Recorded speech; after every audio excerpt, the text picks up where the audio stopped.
do so, perhaps he will propose a private bill to that effect. So that's good news. Yeah. Just regarding the investigations you were talking about, it's not because it's not being published that it's not being investigated. And I cannot talk about the Gazette. James Maney just walked away, so he would have been able maybe to answer that question. But rest assured that it's not because we don't publish everything that we do not try to investigate as much as our resources allow. I'd just like to mention one other thing, is that Gaultier, as mayor, is chief of the Montreal Police. And the premier, by law, is the chief of the provincial police. And Trudeau is as prime minister, chief of the RCMP. And therefore they're responsible for their subordinates. You'll recall the scene in Eddie Hall when they're talking about Marshall McLuhan, and it says at one point, well, I actually have Marshall McLuhan right here. We have the editor of the Montreal Gazette standing right here behind you, so it's an enjoyment. Although we're standing next to each other, I think I'll respond in public. I can assure you that the Gazette is investigating and continues to investigate corruption at all levels of government and outside government, including at the police force. Mark Banting, who has acted for us on many occasions, can attest to the degree and depth to which we continue to investigate. As Jan says, not all of our investigations have yet borne fruit, and we can't publish all of. Some of them turned out to be blind alleys, and we cannot demonstrate to the degree that we wish. But that investigation continues, I can assure you. But it's also the fact that there is selective choices on how the investigation goes and the direction that the investigation goes. We are making choices every day, as is every media outlet. Thank you. No. Thank you. Sharon Polsky, I am the President of the Privacy and Access Council of Canada and also the Vice President of the Rocky Mountain Civil Liberties Association in Alberta, which is a wonderful place that police in Edmonton and Calgary have been caught acknowledging that they use stingray IMSI catchers. So, What are those?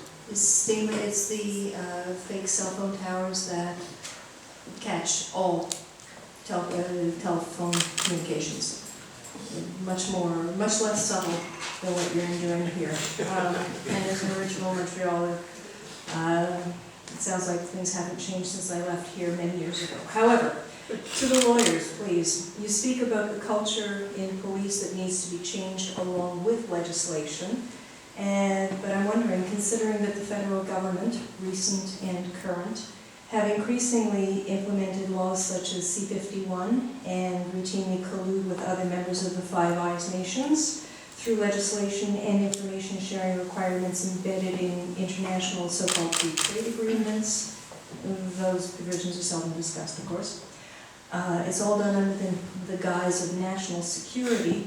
And I'm wondering, what do you suggest Canadians do to persuade their elected representatives not only to finally have some political will to create access to information legislation that provides access, not allows governments to conceal information, but what do you suggest we do to persuade Ottawa to enact legislation that actually safeguards Canadians' freedoms, journalists and other Canadians? How do we get them to change and have some political will on our behalf? Well, from a legal point of view, I think it's important that the media that are being illegally targeted by the police should take every conceivable step possible to challenge these measures that are taken, to challenge them in the courts and put the test to the authorities. And often it's a question of resources. It can be very costly, it can be lengthy, but I think the media and the Fédération professionnelle des journalistes du Québec should intervene as much as possible in all these cases, and for example, to support la presse or to contest any attempt to infringe freedom of press and press's right to gather information. Yeah, I mean, I do think that the mood of the population keeps changing depending on the threats that they feel are imminent. There's no question that 9/11 has completely changed the fabric of society in a way that makes people much more accepting of invasive investigative powers.